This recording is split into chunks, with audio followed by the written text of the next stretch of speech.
the #1 Costa Rica real estate and investment podcast, bringing you experts from all over Costa Rica.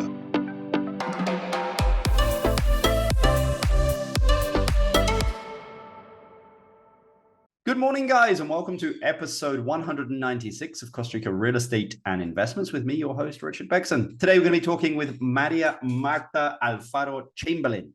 She's a financial analyst, realtor, and board member of Playa Hermosa de Carrillo Development Association. There are many Playa Hermosas here in Costa Rica, but this is the one that's up in northern Guanacaste by Playas del Coco. So we're going to be talking to her about what's happening in the market and also the approach that she takes when analyzing investments in Costa Rica. It's going to be interesting to get her viewpoint on this and also ask her some interesting questions as well. Well, for anyone out there that's looking to do anything in Costa Rica, guys, feel free to reach out to us, info@investingcostarica.com. That's info@investingcostarica.com. You can speak to one of the specialists for free here in the office. In the description down below, there'll be a link for a free consultation. Also on our website, it's the button that says book a call. So whether you're looking to make an investment in a rental return property here, looking to build, looking to do commercial, or just want some help on kind of getting some direction here in Costa Rica. Basically, people hire us to be on your side of the transaction, looking out for your interests, and making sure you have the information to make an informed decision here in Costa Rica. Again, info@investingcostarica.com. But let's get straight into the podcast. Good morning, Maria Marta. How are you? Good morning, Richard. Thank you for having me in your space. I'm delighted to be a part of your projects. I've heard amazing things about you and amazing things about your projects. I didn't realize you were involved in so many things that have affected positively Costa Rican community. Thank you. I really admire that about you, and I admire that you're bilingual. Not at all, not at all. Yeah, I mean, well, to live in Costa Rica for so many years, I mean, it's very difficult not to be. I think if you're going to do anything in this country, you need to be able to speak Spanish anyway. And I don't think it's that difficult a language to learn. French was definitely a lot more difficult, that's for sure. Oh, if you went through French, Spanish is much easier. Yeah, exactly. So, well, I appreciate your kind words, Maria Marta. I mean, let me get straight into the podcast here. I mean, markets of 2024 are kind of been a little, they've been okay. They've been pretty good, actually. Real estate, though, has not been great kind of worldwide, with rising interest rates, or what now I would say stable, higher interest rates. We're not seeing the movement that we did in the real estate market before. I mean, but what's happening here in Costa Rica, and especially in your area of the country? Well, what's happening, I think, in investments around the world, it's that people are realizing the importance of diversification. Yep. And so if you have your money invested only in a certain kind of asset, or if you're too invested in just one industry, one country, one region, that makes you vulnerable. Yeah. And more people want to have a worldwide diversification that makes them strong. And real estate is always going to be a good investment. Yeah. So if you are short on that side, Costa Rica presents an amazing opportunity, just because we keep being like the best social democracy in the world, with great social institutions and things that can be implemented that practically protect the investors and beyond what they can imagine.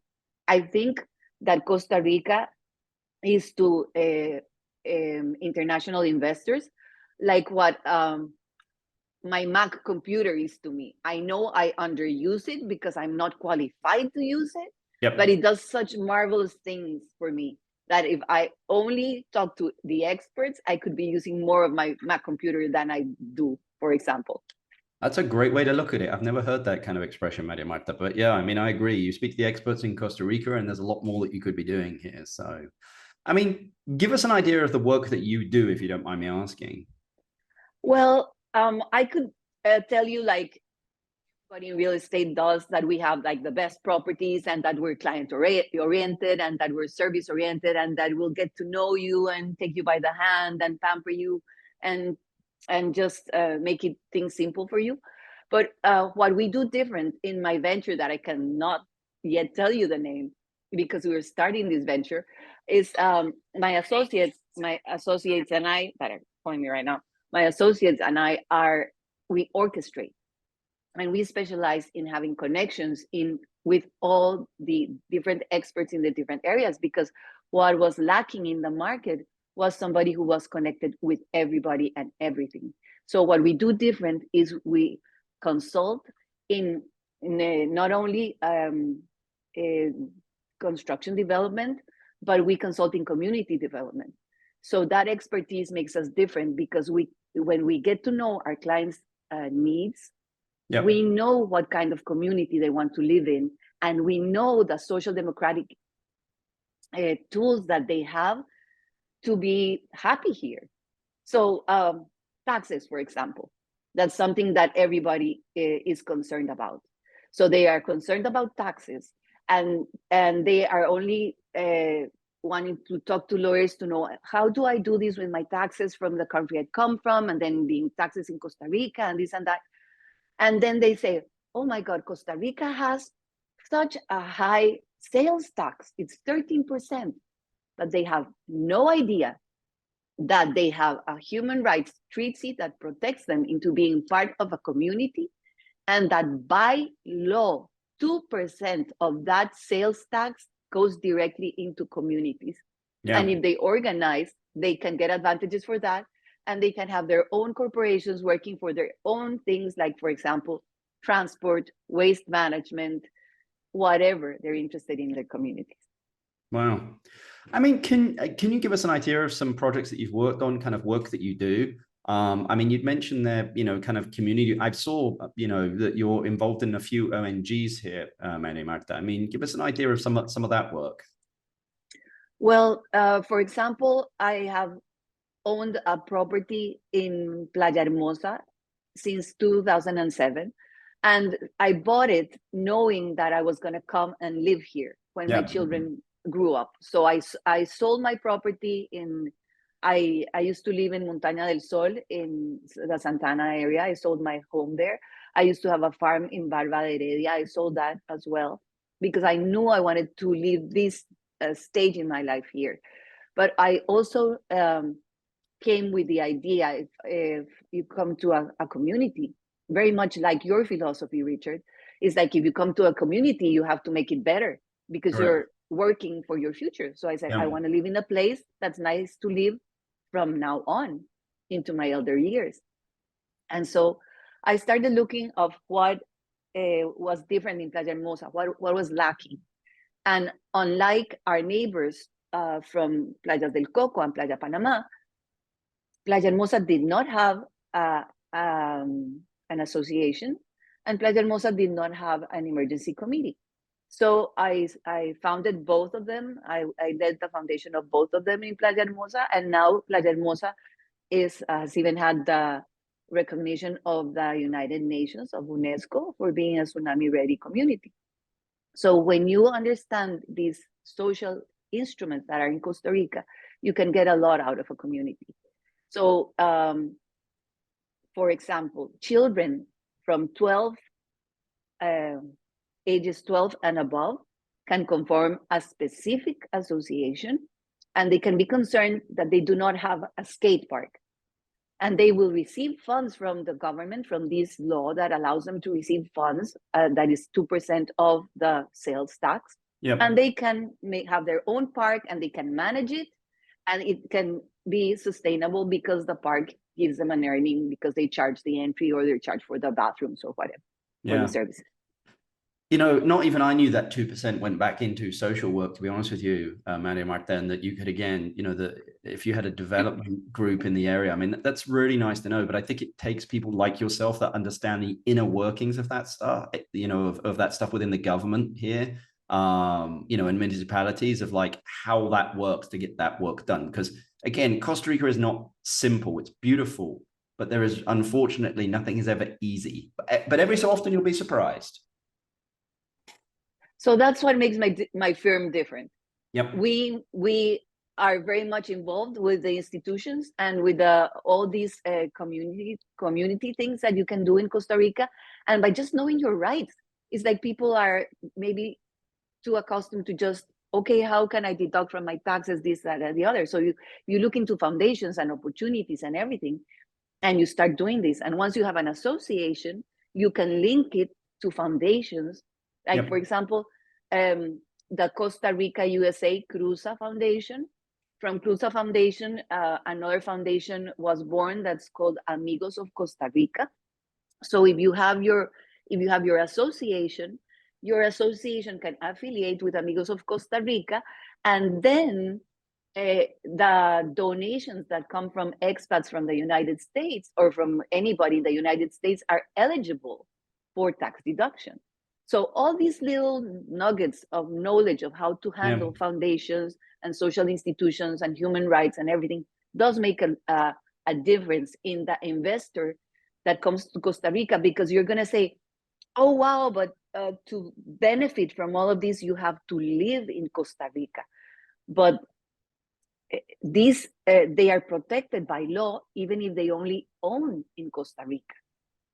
And they can take a part of this. So if you are an owner in a community or you live in a community, you can benefit from institutions like the emergency committees and the associations of development. Yeah. Well, let me just change gears a little bit into kind of real estate and investing in that area of the country. I mean, you're up there in Hermosa, Coco. I'm sure that you see it all the time. I mean, what is happening in the real estate market there? Because, I mean, what we're seeing in other areas of Guanacaste is, I mean, we're seeing some heavy price reductions, not in the main areas, but like, on the outside peripheral areas, Potrero, Villarreal, Huacas, Avellanas, like not the main Tamarindo, Playa Grande, Flamingo, etc., like the cores. I mean, what are you guys seeing just a little bit further north? Well, here we're seeing the contrary. We're seeing like a rise in prices. We're seeing a lot of movement. We have huge developments coming, a lot of new hotels, chain hotels with a lot of prestige, like the Waldorf Astoria and the Discovery Project in Zapotal, et cetera, et cetera. All of these projects are bringing opportunities, because who's going to service these projects? Who are going to be the managers? So there's a lot of possibility in investment in real estate, in housing for all of these people that come to work in these hotels. That there's a lot of land here. It's Guanacaste, and specifically the north, has a lot of farmland and a lot of that's just there for construction. And you have beautiful views of the ocean. You have beautiful volcano views. You have beautiful valley views, and you have the possibility to work with urban planning in a way that you don't have in other parts of the country, just because there's so much land. Yeah. Well, and you guys have pretty good water infrastructure. But I say you have pretty good water infrastructure. I'm working with an asada up there in Playa Hermosa at the moment. It's not that great, but anyway, in some areas it's great, in some areas it's not. But like, I think out towards Sadenal, all those areas, it's pretty good out there. So I mean, I think that's the one thing that is lacking in Costa Rica, is more affordable living for people that are working, in those areas. And it's everywhere. I mean, a lot of people in, I would say hotel owners and people that work in Osada, Santa Teresa, Tamarindo. But Tamarindo, I think you've got a little bit more out in, Villarreal and Huacas, but really around, that area, like it's lacking. It is, but exactly where things are lacking is where you have the opportunity of business and investment. Yeah. And there's a lot of research going on sustainability and what you can do to bring projects and sources of water, and to bring all this nature into the different developments. Yep. So if you look into developments that are giving this kind of housing, but it's not only like housing, but it's like full on services. And I'm not talking your typical convenience store and bank teller. I'm talking about things that go beyond that. Like, for example, shelters that are also hotels for. So we are starting to see phenomenons here. And I'm going to give an example, like the amazing La Paz school here in Carrillo, where children that can afford to pay the tuition, families that can afford to pay the tuition, are paying tuition for families that are not so fortunate. Yep. So you're going to see those phenomenons happening in animal care, in schooling, in homes for the elders. So that, for example, elder homes that are like, everybody's looking to very good places where to have the the golden years for their parents. Yep. What if that was something with a Costa Rican philosophy that those with in need are helped by those who have the possibility? And so you have different kinds of institutions. So if you have urban planning that involves these kind of services, then you're making a difference. And that North Pacific has the potential of this urban planning just because of the size of the lands here. Yeah. You practically everything the light touches is your kingdom in Guanacaste. Yeah. I mean, you mentioned something there which was interesting. You mentioned golden years. I think there is a huge opportunity in Costa Rica for that, development that you see up in Florida. That, when you want to move into, I'm not saying a community, and there are certain stages in that, depending on where you are in those golden years. But I think there's a huge opportunity in Costa Rica to do that, just because healthcare is pretty good here, but the attention that you could get in healthcare as well, and just the quality of life and living here in Costa Rica could be interesting. Yeah. It is interesting. It is interesting because of very good health services and very good health practitioners, and just because of nature giving you health, and also this interaction with the community. So what everybody's talking about, the blue zones? What is it that makes blue zones places where people live to get to be 100 years? And it's this concept that involves communities in which you have children interacting with pets, interacting with the elders, interacting with the families that have to go to work. So it depends on the kind of person that wants to retire here, because the retiring years are changing. The people that are coming are healthier and living longer and more interested in sustainability and more interested. You see a change.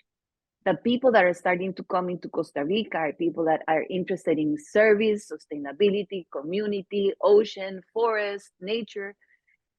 Even the elders are changing just because of a different approach to the golden years or to becoming old. It's like those of us who are getting into our 60s, we feel like, really? I don't really feel like I'm going to be 60. I feel like I'm younger, right? And I feel like I have a lot of life ahead of me. That's happening to those in their 70s. And that's happening to those in their 80s. I didn't realize I was going to have so much energy at this stage in my life. And so it comes to a point where, okay, golfing is okay, but I'm really enjoying the community fair, and I'm really enjoying being a part of this and going to the community church, and I'm really enjoying the pickleball, and I'm really enjoying this. And so it's a great time of opportunity in Guanacaste. The next 10 years are going to be amazing, and it's the place to be. Yeah. Of course, we have problems, but now, because again, our social democratic institutions, and because of a better law that came into reinforcing our democracy, in which now we got rid of all the corruption. For example, in Carrillo, we had a mayor for 20 years. Yep. So Carrillo said no more, and corruption is gone, and now we have decent people making things happen, changing the things.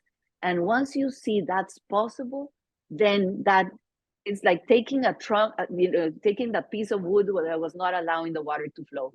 The water is flowing into better times to come in the Carrillo area, in which you will have much better relationships with the municipalidad, into when things are going to flow, and it's going to be possible to work and invest in this area. Wow. I mean, what do you think are some of the misconceptions people have about investing in Costa Rica, Maria Marta?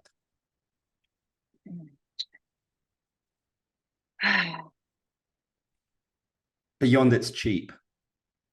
I mean, I think a lot of people think Costa Rica is affordable, and it can be in certain areas, but I mean, it's not the country it used to be, 20 years ago, 30 years ago. Well, misconceptions always come from expectations, and false expectations come from not doing your homework.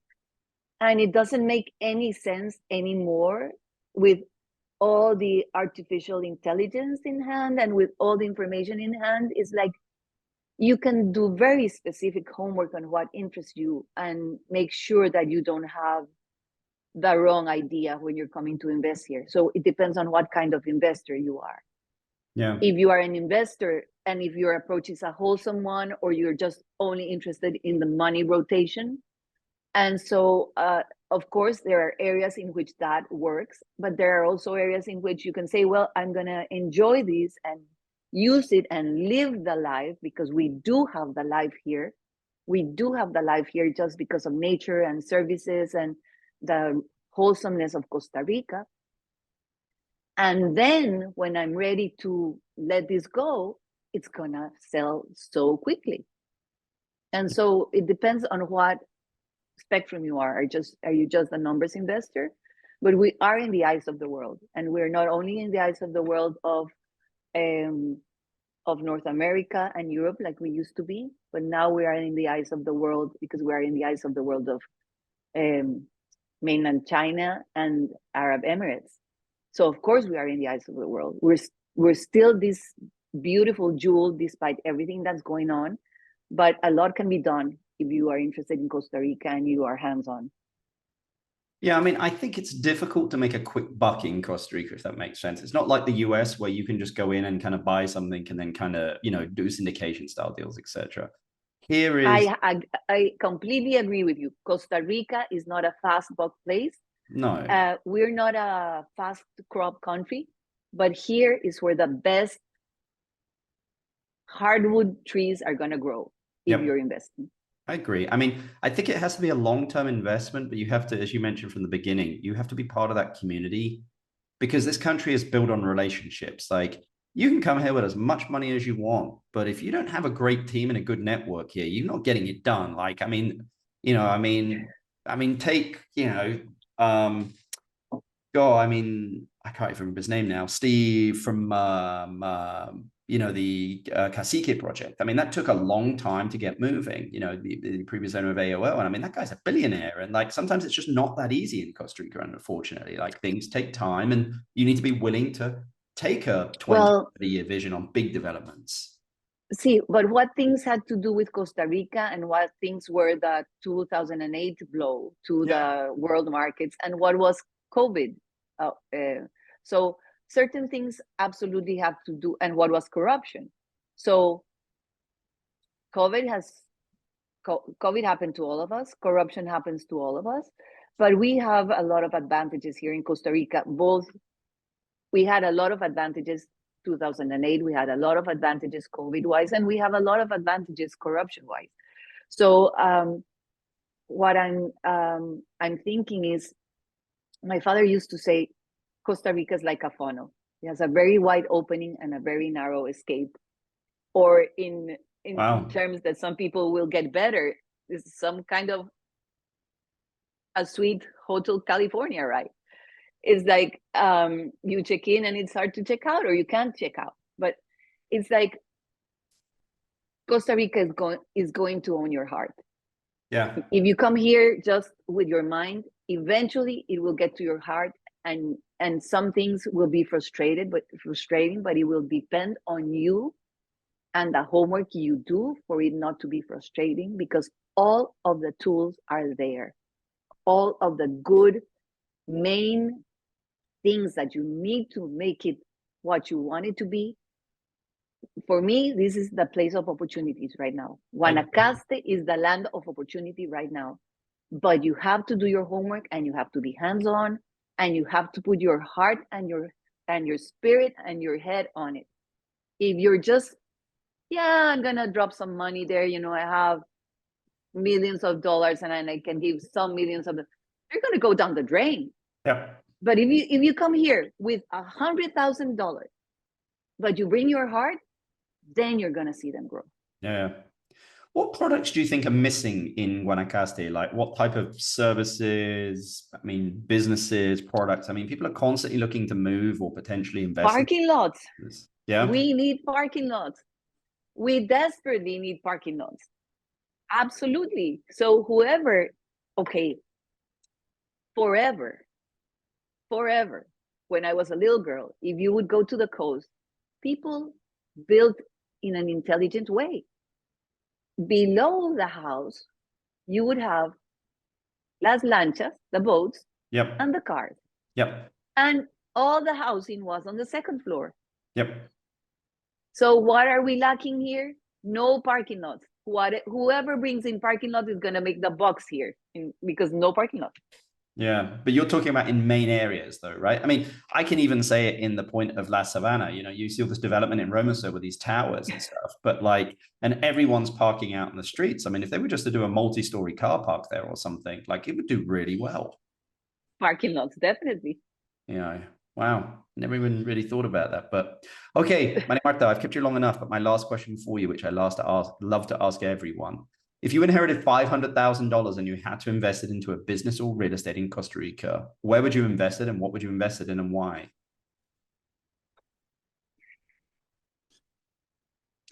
I would invest it in not that prime real estate that's just like La Jolla type. I have the best view of the whatever. Yep. But I would invest it in this housing for the management that services all those high-end housing and hotels, because that's going to have, you're going to have good tenants. They're going to be working all day. They're not going to be damaging your spot. You're going to make sure that it's always rented. It's going to be such nice quality that even if you had to end up living there, you could live there and have a great life, because it's going to be close to the beaches, to the best beaches of the world, to the best volcanoes of the world, to the best vacation or lifestyle in the world. And you see the rotation of the money, and it's going to have all the servicing and good companies that will do the cleaning, the maintenance, everything. It's going to be professionally handled. You are going to be close to good airports, and then you have a great investment. I definitely do that. I would invest in 3 or 4 units in that kind of housing. Absolutely. Because that's where the opportunity is. That's where, especially if they have good parking. Yeah, I mean, look, it's not a sexy investment, if that makes sense. It's not ocean views or but it's an investment. Okay. Now you said the perfect word. Now you said the clue word for me. Yep. Because if you have, is it Remit? I think his name is Remit. I might have it wrong, but he talks about this. And I have been more than 2 decades in the offshore investment business. And sexy investments are an illusion. Yep. What makes the box is the boring ones. Dollar cost averaging, regular savings and investment throughout the years. And this investment, I'm talking in real estate, is that kind of investment. You're not going to make a quick buck here, but you can have solid investments that you're going to sleep well at night, every night, and be at peace. And everything's like just pura vida. Awesome. See? Well, that's a great way to end the podcast, Maria Marta. Really appreciate you taking time to come on. And anyone that wants to get in contact with you, I'll put all your descriptions and contact details down below. But thank you very much. Thank you, Richard, for the opportunity. I look forward to getting to know more about you and the things you do in Costa Rica. Right now, I'm impressed by your Spanish, by everything you've been doing, and by the scope of your influence, because it's nationwide. So well, thank you very much. Not at all. The pleasure's been mine. Thank you, Maria Marta. I hope you enjoyed that podcast there with Maria Marta Alfaro Chamberlain. It's a different viewpoint when individuals are very integrated in the community there. And I do agree that, I think in order to invest in Costa Rica, it has to be a little bit more of a long-term focus. And I think her thing of like, look, Costa Rica is like a funnel, like, a lot goes in the top, but not that much exits, and I mean, that's a lot of what we do is just making sure clients are very clear of their exit or exit plans. And whenever I do investments, I'm always thinking about how do I exit this. So it's very important to do that. But if anyone wants to reach out to Maria Marta, you can do down below. All the contact details are there. Guys, again, if you've enjoyed this podcast, please give us a review, thumbs up, just 5 stars there. It's always great to see that. If anyone wants to reach out to us, they can visit our website, investingcostarica.com. That's investingcostarica.com, or email us info@investingcostarica.com. Quite a few of you are actually reaching out. We're more than happy. We'll chat everything from relocation, development, building, buying condos, remodels. We'll help you in the right direction. Point you in the right direction on most things. So you can reach out to us there. But thanks very much for listening, guys, and we'll catch you on the next podcast. Bye. the #1 Costa Rica real estate and investment podcast, bringing you experts from all over Costa Rica